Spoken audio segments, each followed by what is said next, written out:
Welcome home, welcome back. I am your host, Dominic Raphael, or you can call me the Doctor, because the Doctor is signing in, and this is Up in Canada. I've been your host for more than a year with Cloak and Dagger, and a lot has been in motion for more than a year. When I refer to Cloak and Dagger, I refer to beings, human beings, not individuals. And my views are my own. But let's be clear. I am one of 8 billion people living on this planet. So you might want to listen to everybody if you can, and not judge everybody as you do. Not to withstand, everybody has gone through trials and tribulations. We all have them, we all get them, and we will always have them. We just have to deal with them differently, and we all do. Now, my view is that there are many individuals, many members, and many different social constructs that are what we call the human race. Some do have more influence than others. That's a given. Something we have to deal with. But there are new ones that are always coming up from the lag. I guess that would be a term in racing. But again, nobody should be unindividualized, undesired, or undesirable, or even unforgiven in the whole of the human species. So in my series of Cloak and Dagger, I want to talk about, and I refer to all of those, or us, or them, that have transcended through the means of these constructs, these groups, these memberships, and culture, country, individualism, and all of this, what it really comes down to, the very basics, it's about him, her, us, and them. And yet we're all to blame for this construct we call our human society, or our society. Is it our society, or is it a group of people, members, memberships, constructs? Is it all their society? Now, we all love to be part of a group. We want to be considered as inclusive to our peers, to our friends, to our family, to everybody as a whole, because that is what helps us to become whole. But some of the trials and tribulations that people go through are not treated the same way. They're ostracized, they're shamed, they're criticized, they're defamatory. Some people, outright cold. So to start off the second launch of Cloak and Dagger, I want to talk about memberships, groups, constructs. And for today, it'll be about a membership. Now, having been on the inside and the outside, it gives you a really different perspective of how things work, how people think, how individuals are, and who they may be. And the subject is about the grocery chain. A perfect example being the pandemic for the last 2 years. We all need to eat, right? But what constructs were in operation during this pandemic, more so than anyone else. I think in general, constructs don't believe in individuals because they either have a good idea, a bad idea, or no idea. And that is reflective of their individuality, their independence of the system. And if they do have an independent system and are happy and content with that system that they run, own, and operate, and I'm talking about the individual business, not the corporate bodies, then you got a happy person on your hands, as long as everything goes according to their perspective. Now, when I talk about membership and I talk about being on the inside and the outside of the same construct, I'm talking about grocery chains. This one, for this video, is specific to Costco. I have and was an employee of Costco, and I did have a membership long before I became an employee. I am since not an employee, obviously, but my experience between the two different constructs, being an employee and being a member.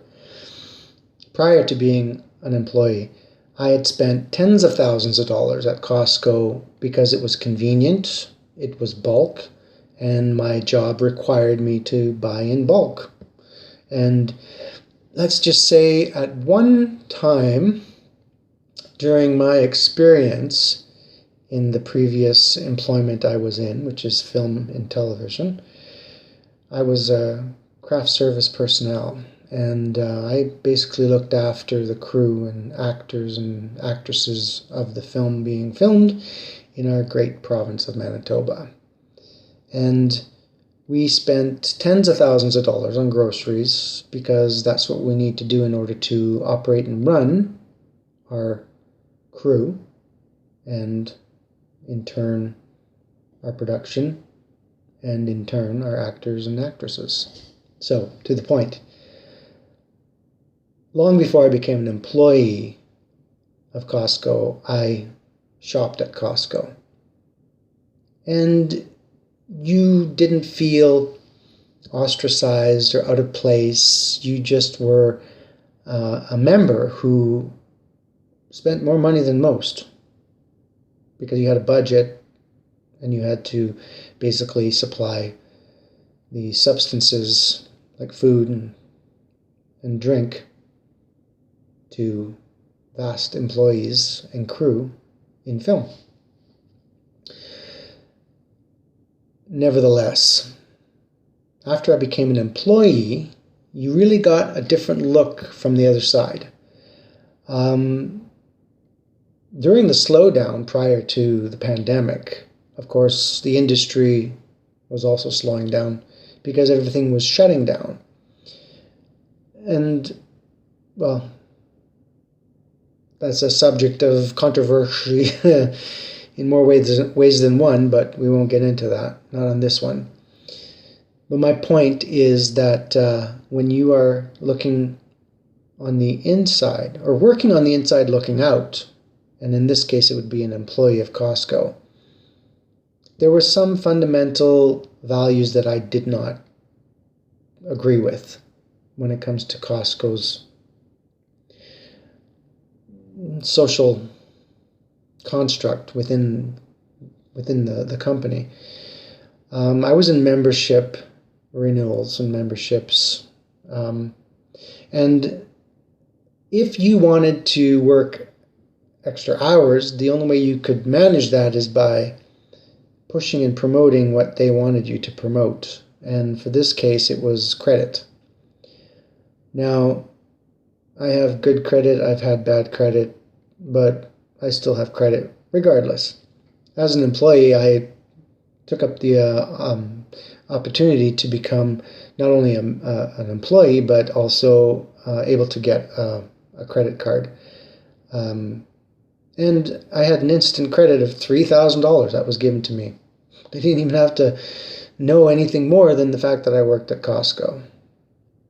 Now, take that $3,000 and you think about, well, from my perspective, I've spent tens of thousands of dollars at Costco. So if I'm looking at it from an individual's point of view, of course your shopping bill is going to be a lot less than what it would be for a group.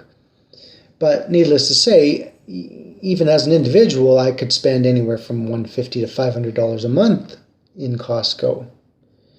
Not only for groceries, but other products that are of good quality or fair quality and reasonably priced, and opportunities in the way of expensive items like pharmaceuticals, glasses, insurances, hearing aids. These are all vast amounts of expense for the individual. And it happens as you get up in age, so there you go. Anyways,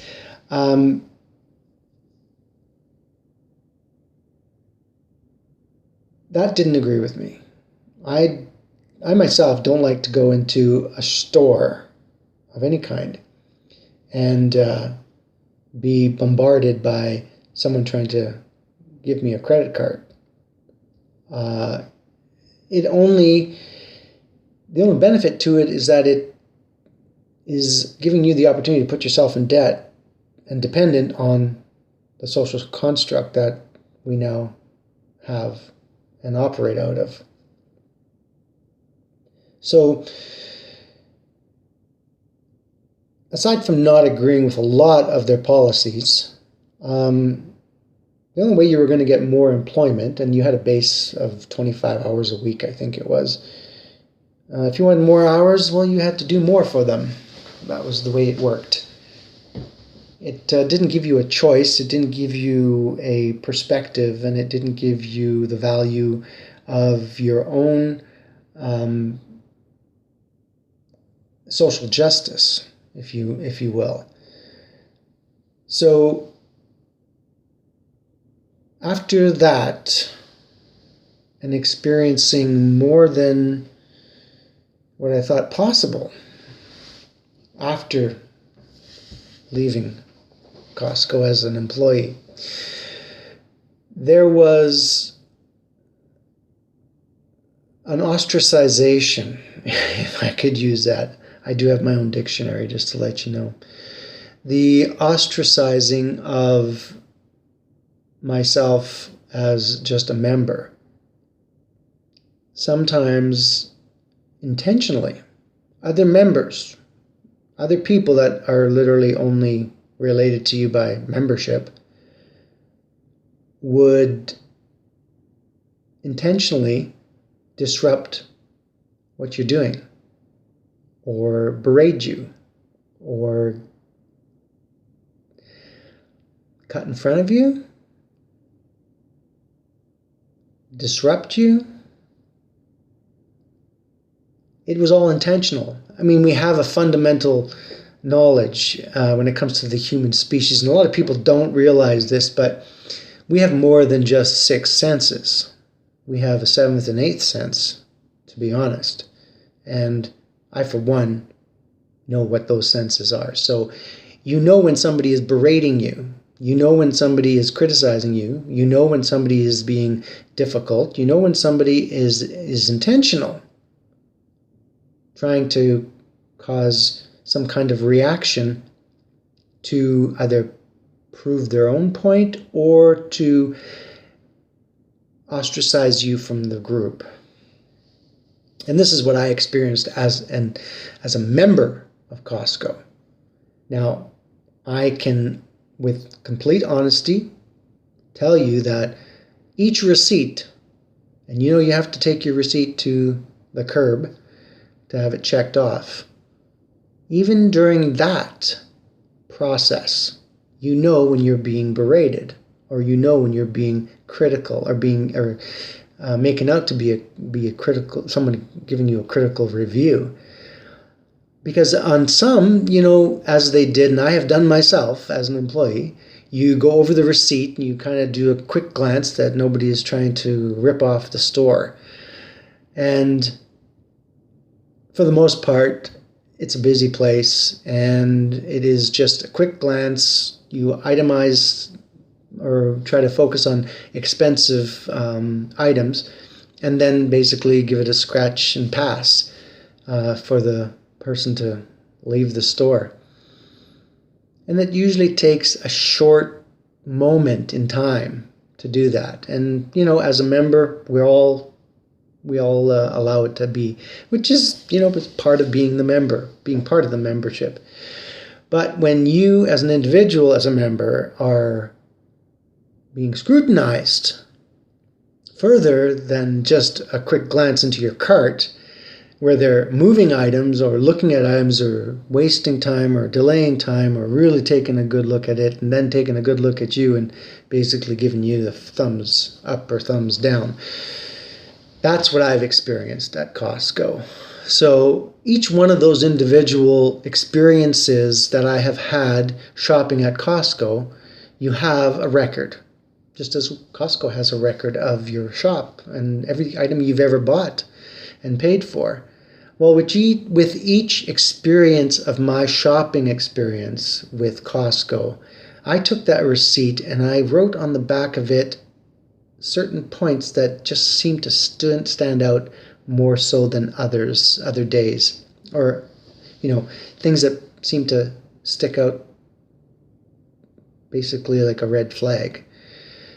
And so at any time, I can review those receipts and I can go back and tell you what kind of experience I had that day.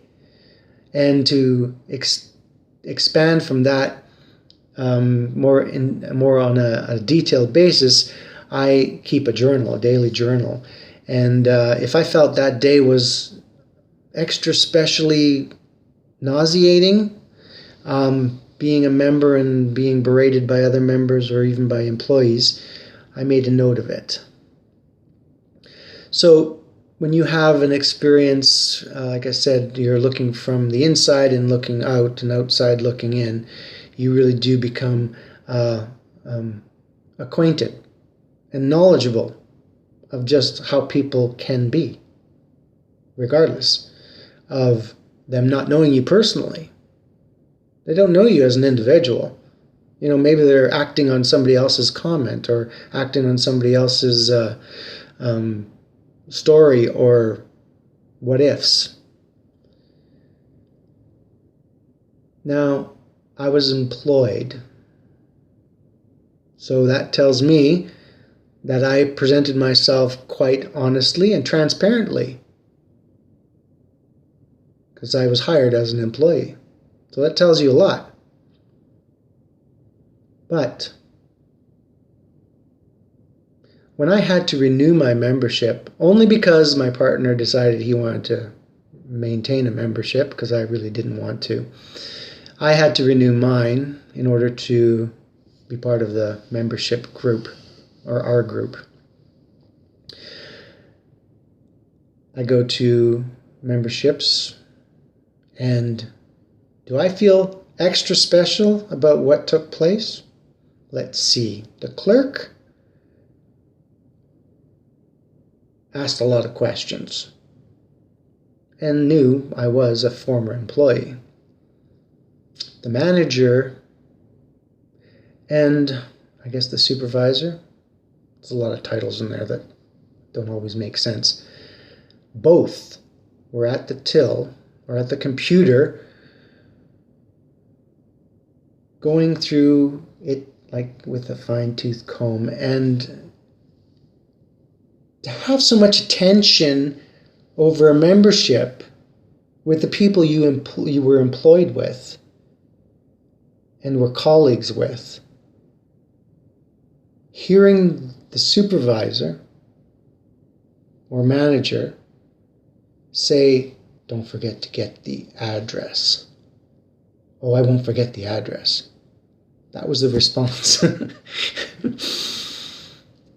Now, you may think that it is unjust or uncalled for to record, either through vocal abilities or video abilities, to record this kind of experience that you're going through, that you know is outright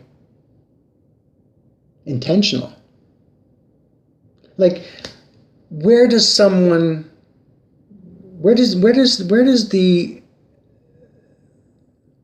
it stop? At what point in time are you not put on a critical list of other people? That's the experience that I've had there. But, you know, this video is getting to be almost 20 minutes, and I have a lot to say. But I'm going to be cautious in the way I present it because, as I said, I don't like to point out individuals, but it is individuals that make your life either a pleasant experience or hell on wheels. And it does say a lot about their character when you're treated this way. So for Up in Canada and the second launch to Cloak and Dagger, I am your host, Dominic Raphael, or you can call me the Doctor, because the Doctor is signing out. And this is Up in Canada. If you want to view more videos, to know who I am, then I recommend you go to www.upincanada.us, all lowercase. There you will find a small but unique library of videos that I have developed, and some of my series and some of my experiences. So until next time, next week, next month, it depends. Depends on how things go. I'm your host, Dominic Raphael. Cheers.